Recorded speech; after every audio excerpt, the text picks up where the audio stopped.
All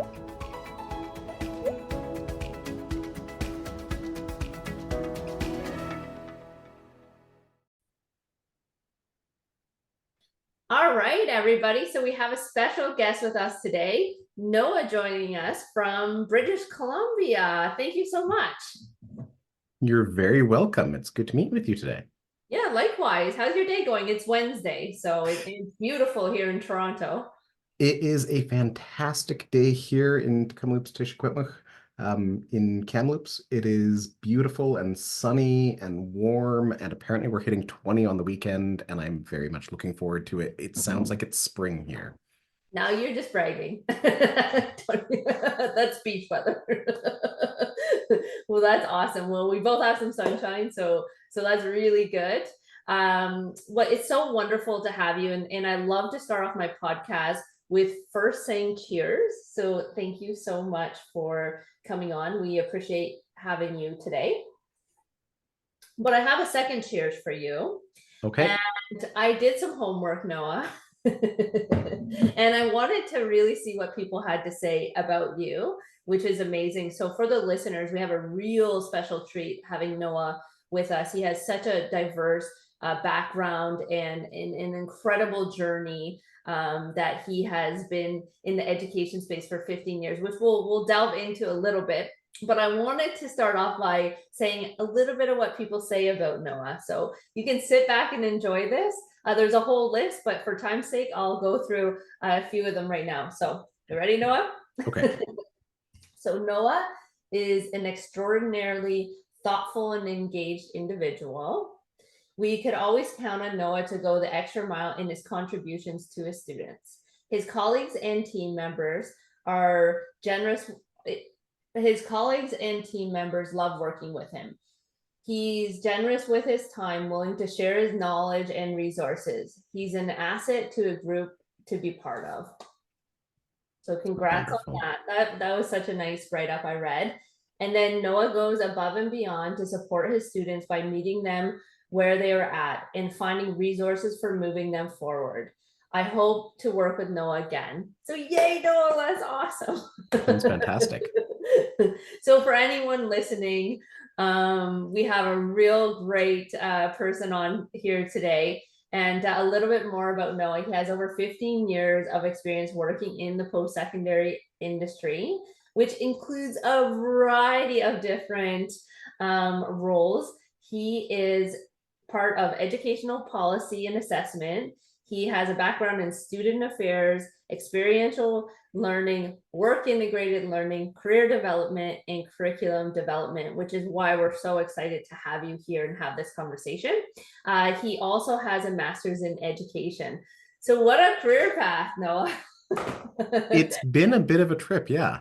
Yeah, absolutely. And I'm super excited to dig in because, going from work integrated learning and experiential learning into policy is quite a different journey. So I would love to start off. My first question is, can you tell the audience a little bit more about, your journey and how you came about, this transition in your career and where you're at today?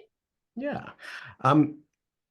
People say, oh, that's such a huge thing. And I'm like, well, yeah, but I've been walking students through academic and institutional policies for 15 years now. And so it's not really that big of a jump. A lot of it has been looking at institutional policies within the college or the university where I was, or also looking at transfer requirements and looking at how other institutions write their policies and how other institutions' policies impact a smaller institution. A lot of that really begins getting you to think about what policy means and why we do it that way and why we do things the way that we do and how do we make it so that things are written in a way that is clearer or easier for students to understand or makes a path a little bit easier to follow. And so a lot of that has been part of my roles over a very long time. Back at the at Native Education College when I was there in student advising and a few temporary roles in registrar's office, and then moving over to Mount Royal University and working there in an ISCM center and helping students with navigating academic paths, both within the institution and into other institutions, into grad studies and further studies, and then focusing really closely in on career advising and on work integrated learning and how those policies shift. And then during my grad studies, also focusing on, okay, how do institutional policies and governmental policies interact, and where do they butt heads, and how do they work together, and what does that mean for the people who are actually on the ground implementing something? I love that. Yeah, I love that. And it's funny, and even in my banking kind of background career as well, it's hard to connect the dots of, you just always assume policy's policy, and you don't ever think of someone's making the policy. It's just you have the documentation and it is what it is. So yeah. for you, you have such a unique background in what you said, that you've been doing it from day one. So, you're bringing a lot of breath to the table, in the sense of experience to the table, because you're working and you worked in the field with students, so you're able to see that connection between policy and what the student experience is. So I think Mhm. that's really interesting. I don't think I've met someone that's gone from experiential work integrated right into policy. So Yeah. connecting those dots is yeah, that's great. um so we heard a little bit about your journey. Can you tell us a little bit about what you're seeing? There's a lot of emerging trends right now in innovation and education. Is there anything that you're seeing, and even on the policy side, that you think students should be aware of, with all of these changes happening? I'm seeing a lot more acknowledgement of the importance of experience, that helping students to get experience during their studies is really important, and also a lot more understanding that um, experience isn't easy to obtain sometimes. A lot of the things that we had in the past, where it was sort of what we thought of as co-curricular, they take a lot of money or time or availability outside of your studies that many students don't have access to. And so I think there's a really good understanding happening now that uh, these experiential aspects of an education are an important and integral part of an education, but we've always sort of seen them as being off the side of the student's desk, essentially. Right. And I'm seeing more and more people talking about how this works in the curriculum, how this works in the program, how this works connected directly into it as a core part, instead of being and during this time we expect you to have part. So that's something that I've definitely seen coming up in a lot of different areas in academia.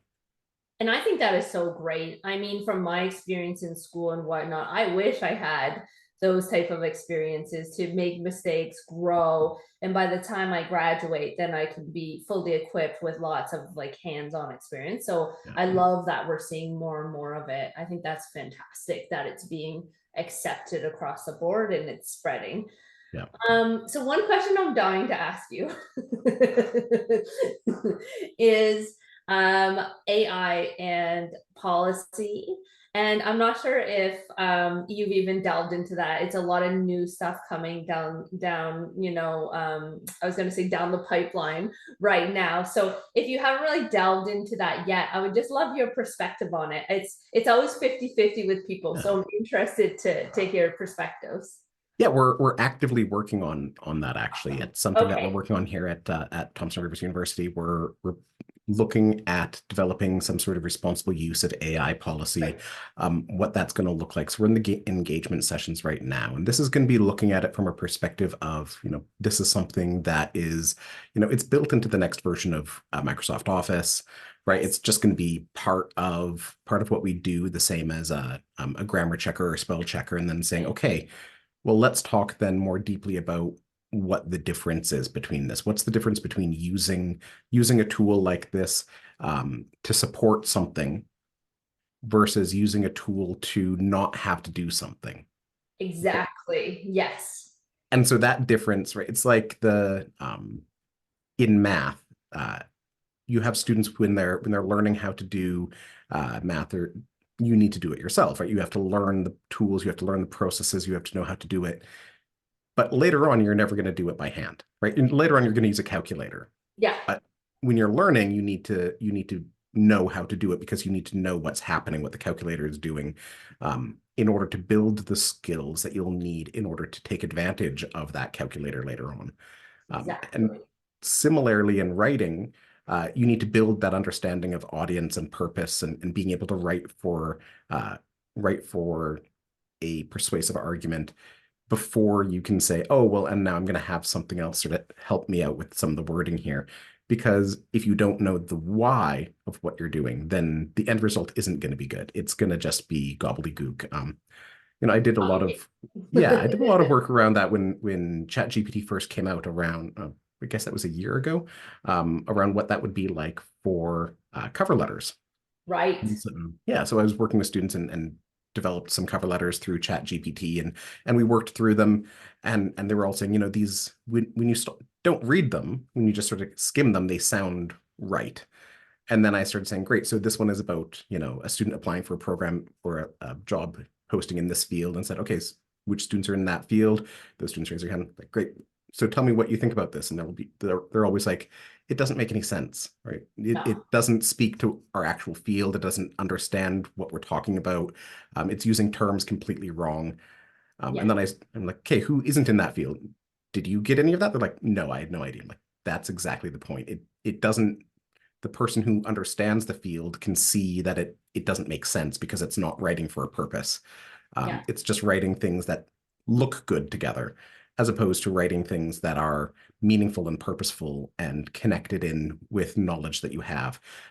As we're developing AI policies, we need to make sure that we're talking about, okay, when do you need to disclose that you've used AI on something? When do you need to talk about it?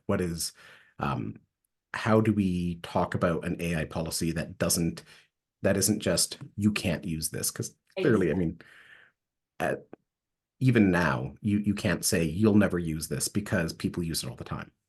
Well, and I think you brought up the perfect point of the calculator, right? It's like forbidding people at that time, based on the circumstances, to use a calculator. But the point you brought up is how can we teach them how to use a calculator? And similarly to your point of Chat GPT, how can we teach them how to prompt? Because prompting might be part of their future career. How do we teach them how to use critical thinking to say, hey, is what this write up, is it even relevant to the job that the person's reading it, and what changes do I need to make it my own to fit that company? So Mhm. there's really this critical thinking Yeah. element that I hope will bring students to that next level by using it as a tool and not just like a copy paste. And it's going to require a lot of deep thought around curriculum and assessment, right? It's going to require us to reconsider what we're assessing and why, because a lot of the things that we've used in the past for assessment, um, we used because they were sort of a shorthand for the actual thing we wanted them to learn. Um, but if the tool of assessment isn't useful in a world of AI anymore, we'll need to figure out a different way of teaching and assessing, to make sure that the skills are developed, to make sure that the understandings are developed, those critical thinking skills, those knowledge-based skills. Um, we need to find different ways of doing that, and I that's agree. difficult. It's not going to be I agree. fast. Well, I've been in recent conversations about the reflection piece. Yeah. Currently, it's just more of a written piece that students do, but can we evolve, to your point, can we evolve that and almost have it be a verbal component with feedback to see if the student is really understanding that piece, and it has evolved and changed to benefit them. So I think you bring up a really good point there that a lot of listeners are going to agree with or need to listen to have maybe a different perspective on it. Okay, super interesting. So I have a little fun part in store for our segment, but I have one more question for you Mhm. before we kind of jump over to that part. But for the listeners, I was wondering, I mean, you have such a unique journey, and I'd love if you had any sort of like inspirational advice for listeners that aren't really sure where to take their career path. Maybe they've started there, but they really have a knack like you for policy. Is there any lessons that you've learned throughout your journey that you'd love to share? Yeah. focus on the things that you love to do, not the jobs that you love to do, but the things about that job that you love to do. That's going to guide you a lot more around where your future is than job titles. So looking at the things you enjoy doing within your job and the things you don't enjoy doing within your job, and then see, okay, what other jobs use what I love? What Yes. other jobs, is it a promotion that you lose all the parts you love about your work and increase all the things you don't? Well, that might be a promotion, but is it really going to be a direction you want to go in? Versus going another direction that is a lateral move or a changing of industries or a changing of fields, that is this something where you get to do more of what you enjoy and less of what you don't enjoy? So that's what I'd recommend is look at not the title, but at the specific skills that you're using in the job. I think that's fantastic advice. That's fantastic life advice for anybody, because if you're really passionate about it, you're going to succeed, and you're not going to be like, I don't want to go to work on Monday. You'll enjoy working. So for anyone listening, I think that's awesome. Okay, so that leads us to our super fun segment, or at least I think it's fun. This is where our paper comes out. So what we're gonna do is, on this piece of paper, I want you just one. If you want to, we'll let it fly today since it's Wednesday. But can you write down 2 reasons or 1 reason why you think, when students are applying for a job, why they miss the opportunity? So why they might not get the interview.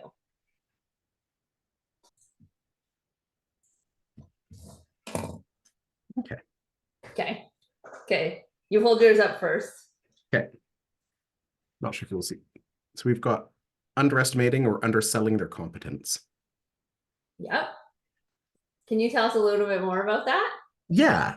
So working with students, you often will have students will look where they'll say something like, it says that it wants this level of communication skills, and I don't have that. And I'll say, okay, well, have you done this before? Well, yeah. Have you done that before? Oh, yeah, I do that all the time as a hobby.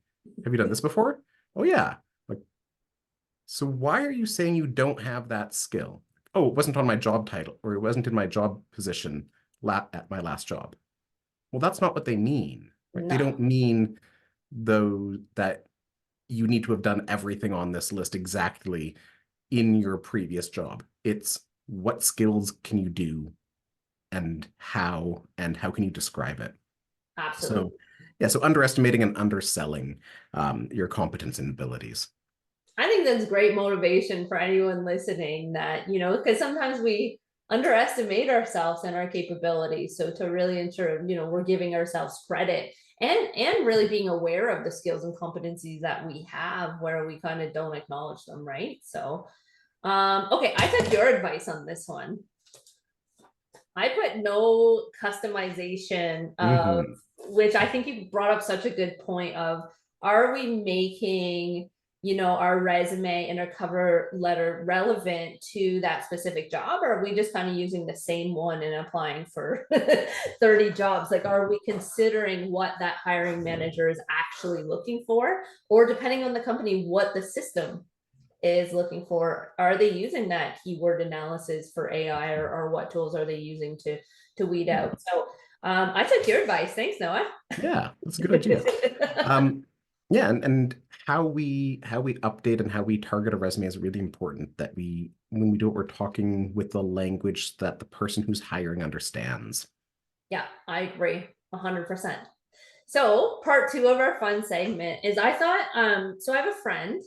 He's a digital AI avatar. I'm going to bring him into our chat, and we're going to see what his opinion. We'll see if he agrees with us.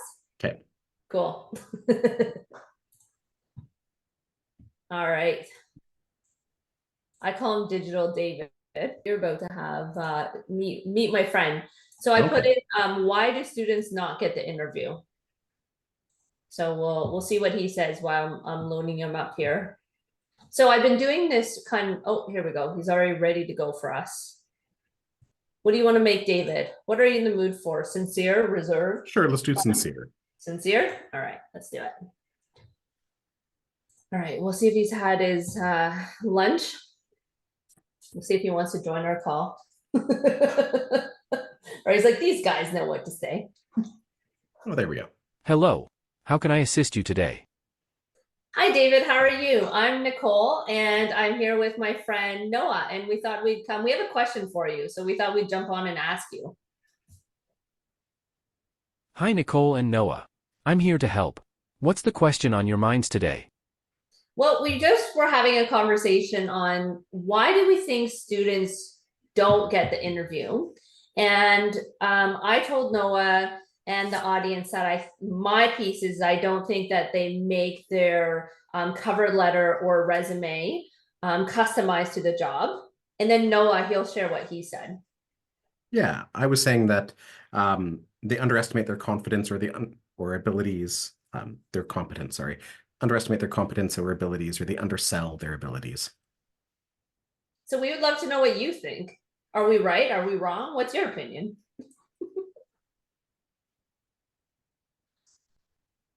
It's great that you both have different perspectives on this. Understanding why students don't get interviews is important. What do you think could be done to address these issues? I think if they work, in my opinion, if they work with a career counselor to help them would be number one. In that, my other opinion, and Noah, you can jump in, but I think even by like right now, Noah and I are on a podcast and we're talking about it, and we both have several years of experience. So I think maybe anyone listening that just wasn't aware that this could be helpful advice.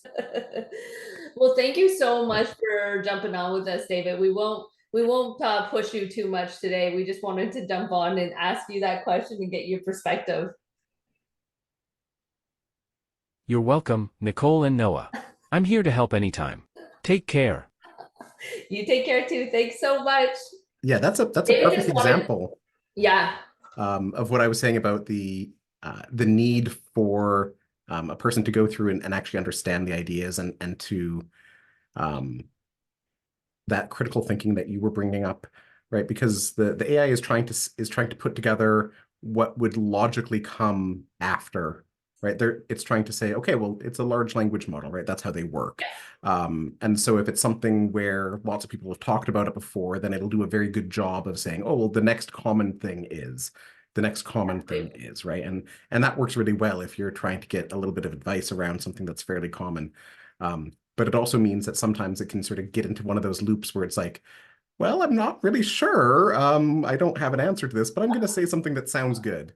And that's fun when we're doing this. It's not fun when you submit that as a cover letter.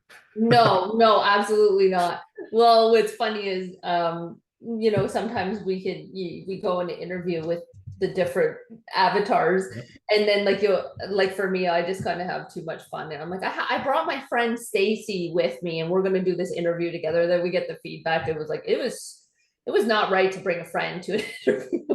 Um, So I mean, but again though, in speaking of tools, and like hmm, I go back because I love your example of the calculator, yeah. but speaking of tools, there are tools that are evolving, and how can we get students to your point about that critical thinking Yeah. piece on using these tools in a way to um evolve themselves and increase their communication skills and their skill sets, but just doing it Mhm. in a different way than we thought of. And then when we combine that with your role policy, to be aware of different opportunities students have and maybe not shutting them down, right? Mhm. Yeah, absolutely. So was that fun or what? That was definitely entertaining. Yeah. Great. Well, thank you so much, Noah, for coming on. I loved having you here today, and I really loved a lot of your perspectives and insights that you shared. And I think it's going to be helpful for a lot of our listeners to intake that advice that you've provided. Well, thank you so much for having me on. It was great to be here and to chat with you a little bit about that. Absolutely. Okay, and if anyone wanted to reach out, is LinkedIn the best place to contact you if Yes. they do have any questions? Yeah, LinkedIn is going to be the best place to reach out to me. Okay, cool. All right, great. So any listeners, Noah Arney, you can find him on LinkedIn. He's awesome. If you have any questions for him, feel free to reach out. Okay, thanks, Noah. Thank you.